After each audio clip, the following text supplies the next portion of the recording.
Jordan Poole has went from one of the most promising young players in the entire league and was playing with Steph, Draymond, Klay Thompson to being a random role player on the Wizards and now Pelicans.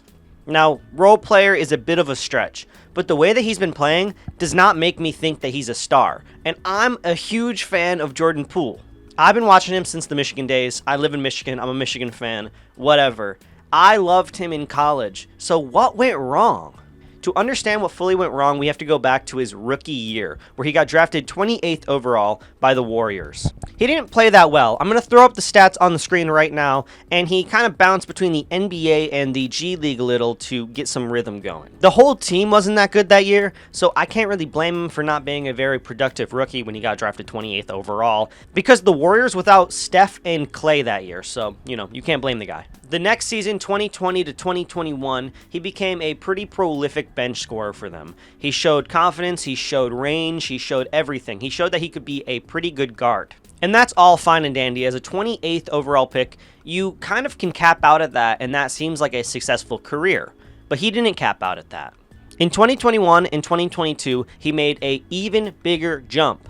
18 points per game, 4 assists on 45% field goal shooting, and almost 40% from 3. Klay got injured, and he started in the starting lineup and then moved to a 6-man role, which he did amazing in both. And in the playoffs, he showed that he could be a lead guard. He averaged 17 points per game in a pretty good playoff run. I think everyone remembers it. It was amazing. He shot deep threes like Steph and made them. He had extremely flashy ways of scoring.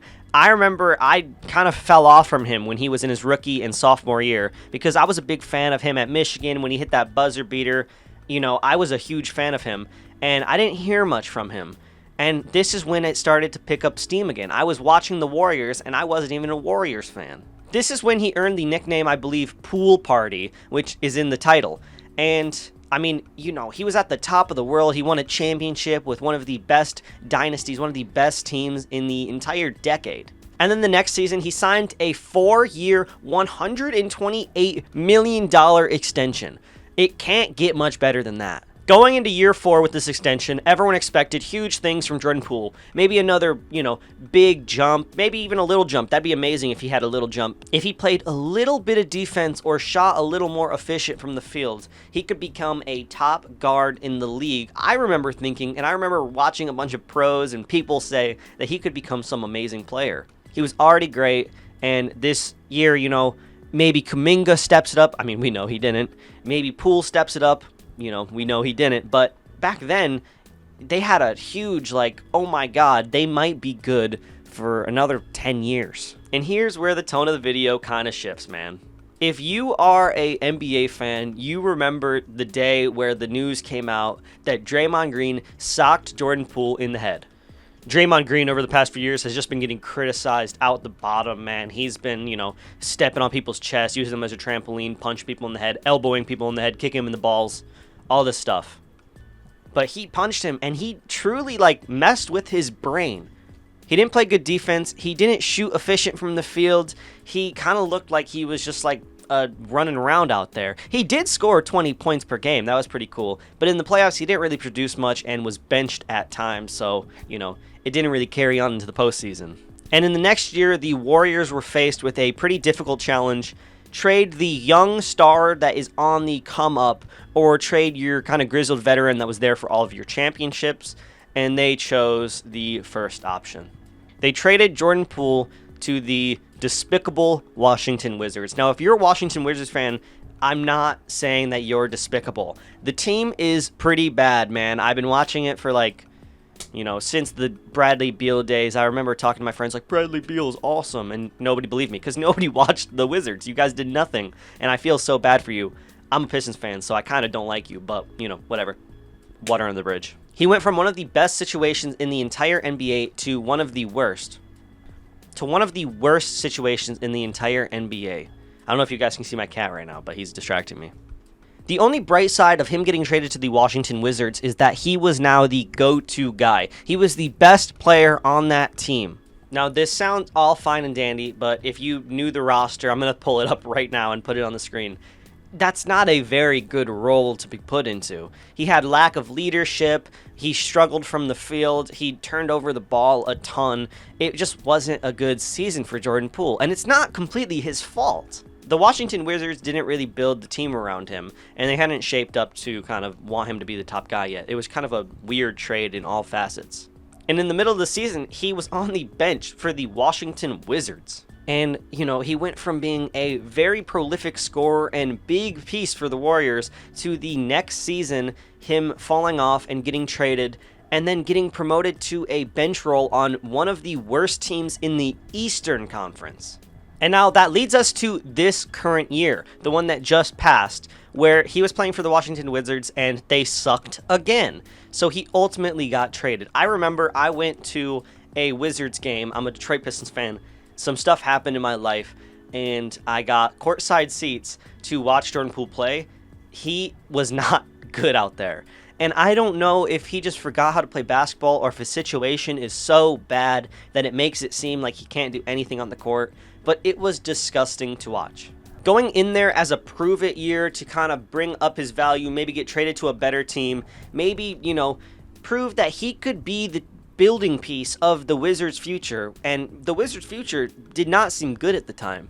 And he did not prove anything. He got traded to the Pelicans at the end of the season in a kind of shocking trade. And now he's stuck in limbo again. He is in a better situation. He has Zion, he has Herb, he has Jose Alvarado, he has new Derek Queen on his team. But I just don't know if he will ever reach that point that he was at the Warriors again, and I really hope he does. That's why I'm making this video. Now that I got his whole career story done, I'm going to talk about my personal thoughts on him. I've been watching him for a long time. I don't think he has the chops to be a number one guy, but I think he can be a very good number two guy, maybe a decent playmaker, and of course, he can be a great scorer. And on a Pelicans team that has Zion, that has Herb Jones, Derek Queen, some people who are going to have the ball in their hands and make some plays, he will be used a lot less than he was in Washington when he had, Kuzma as his second best player. So ultimately, I think this is good for him. I think that he will prove that he can be a valuable second player. I do think that he needs to up his defense just a little bit. That kind of archetype of guard never really hits that defensive stride that you want them to, and that's okay. It's fine. Not everyone has to play defense. When you have great defenders on your team, Herb Jones, you should be fine. But Derek Queen is not known for defense. Jordan Poole is not known for defense. Zion can play defense, but he's kind of a more offensive guy. I gotta see him put in a little effort. That's all that matters. Something I also didn't mention is he's playing with DeJounte Murray, who will be back after, I think, tearing his Achilles. And he will probably have the ball in his hands more than Poole, which is good. I think that giving him less shots and making him actually work for his shots instead of taking anything he wants, like he was doing in Washington, will actually positively impact him. So in the title, I said, is the Poole party finally over? And I think my answer to that is no. I think that he will bounce back this year. I have a lot of faith, actually, in the Pelicans. If you watch King of the Fourth Quarter, he just made a video on Zion Williamson, and I'm kind of high on him, man. I like him. I like Poole. I liked Derek Queen at Maryland.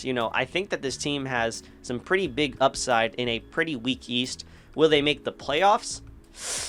Probably not. But I think that they will be a real team that people fear and they actually have to game plan for, which is really all you can ask in a season like this, where they were horrible, riddled with injuries last year, and you kind of just want a bounce back season where they're competitive. And then next season, they'll have some play-in or playoff hopes. If they reach the play-in this year, that's a win. If they reach the playoffs this year, that's a huge win. And if they even win one game in the playoffs, that's amazing for Pelicans fans. We need to see Zion in the playoffs. We need to see Jordan Poole in the playoffs again.